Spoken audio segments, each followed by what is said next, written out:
A very good day, my dear postgraduate students.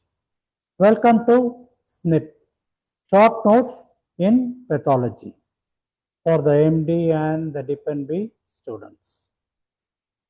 Certain topics are weird, such as mitochondrial myopathy, and the class shall be in brief or, as you see, in grief.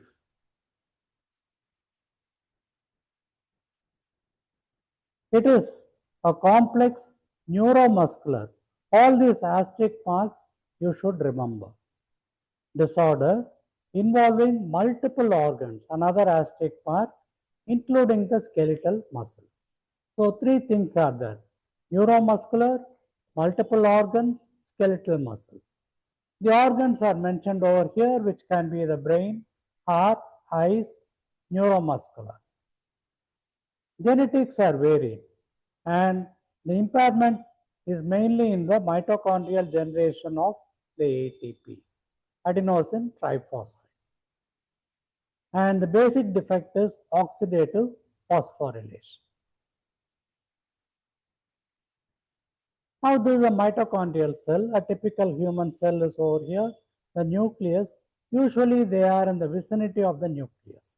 And this is a cut surface of the mitochondria showing the crystal. Any disorder can lead to this group of diseases. It can be primary, the cause is not known, or secondary, and the classical example is Duchenne's muscular dystrophy. I have mentioned the link over here. It will also be given. I would like you people to go to it.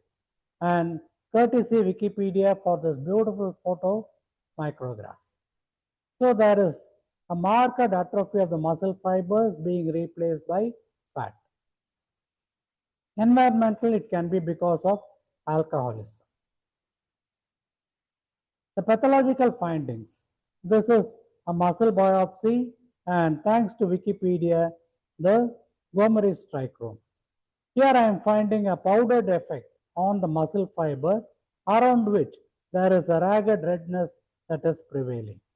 Here also throughout I am able to see a powdered effect on the muscle fibers, and these being the precipitating pathology. There are two components of it. One, the granularity, and the precipitate, the raggedness of the fibers. Whereas here I am finding alternate dark and light areas, which is called the checkerboard pattern. Cracks and small holes are more prominent in the type 1. These are better described in my class on the muscle biopsy. Now, what is the basic pathology? This is a beautiful series, and I would like you people to go to this reference if possible. Now, this is the HNE, wherein I am finding that there is a splitting and the flaying of the muscle fibers. In this one, there is a worm-eaten appearance of the muscle fibers. In the third one, there is an alternate dark and light areas thanks to PAS stain. And when ATPase is being done, the affected muscle fibers can be displayed. Sacroglycan in immunohistochemistry shows a peripheral positivity, and emirin, which is supposed to be a nuclear protein, is demonstrated in spots. So this is a histopathology of the muscle. I would like you people to kindly reproduce this legend. And this also you can go to when you are free. The link is being given over here. The key symptoms. The text is over here. The same thing is given in a diagrammatic form. There can be an encephalopathy with strokes and seizures. There is ptosis, the eyes being affected, ophthalmoplegia, deafness, the ears. There can be hormone deficiencies because of the central axis, liver failure, encephalopathy, myopathy, cardiomyopathy, diabetes, renal disease, anemia, neuropathy, and whatnot. And there are a group of syndromes that have been mentioned. Melas encephalopathy, leading to lactic acidosis, Kearns-Sayre syndrome, and MRF myoclonic epilepsy. This produces the ragged red fibers. These things you people should read. The mitochondrial function, courtesy neuromuscular. This is the article or the source of it.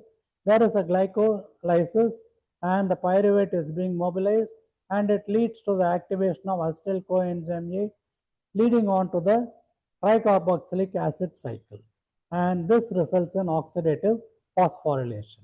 Also, the fatty acyl coenzyme can be leading to the beta oxidation against to a reciprocal activation of the acyl coenzyme. So this particular one you people shall drop. Whereas in a case of mitochondrial myopathies, which is a rare group of neuromuscular diseases, there can be genetic mutations which are affecting the mitochondria. And primarily the skeletal muscle is being affected because this is very important. They require a high source of energy. And mitochondria itself is a powerhouse of the cell or even the body. But they can involve the other organs such as the brain, heart, and the eyes. This particular chart is beautiful for us to answer this question. Here again, there is a wonderful table, and I would like you people to kindly go to this reference. Another beautiful one, highly illustrative. But then I'm interested in MRF, wherein there is a myoclonic epilepsy, MELAS, wherein there is a mitochondrial encephalopathy, or Kearns-Sayre syndrome, where there can be ophthalmoplegia and cerebellar ataxia. These are the things. And wide anatomical variation, ocular ophthalmoplegia. These things you people can remember. Kindly go to my class on the muscle biopsy, which will be made accessible to you. This I have mentioned in the previous class, the neuromuscular disorders. What should be the actual approach to it? So there has to be the neuromuscular staff, and which means there is a neurology, there is a radiology, there is a surgery and a therapeutic one. The patient and the laboratory also plays a key role in it. So there is a minimal invasive confirmatory exam. For example, the glucosidase oxidase, and there is a molecular examinations, etc. Now, when these are all unavailable and inconclusive, we should resort to a muscle biopsy. This will be fixed in glutaraldehyde, and there is a frozen section that is prepared from it, leading to a histochemistry and an immunohistochemistry from the paraffin block. Mitochondrial enzymes can also be studied. And MELAS here showing the mitochondrial encephalopathy with lactic acidosis leading on to a stroke. Investigations. What do I do with this topic? When in doubt, divide. This appears to be very complex for me. Therefore, what shall I do? Divide. Look at this one. On the assessment, I look for the history, the ECG, echocardiogram, fasting glucose because of diabetes, calcium, hypocalcemia is important.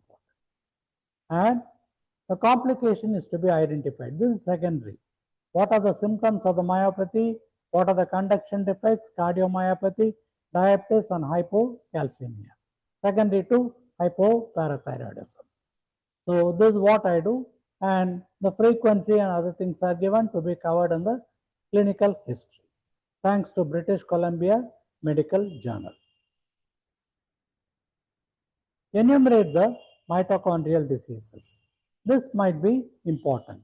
So I find that these are all the various functions of the mitochondria, and for example, the kidney is affected, that can be the Fanconi's. This itself might be a question for me, and I should start preparing for the next topic, mitochondria in health and disease. Thank you.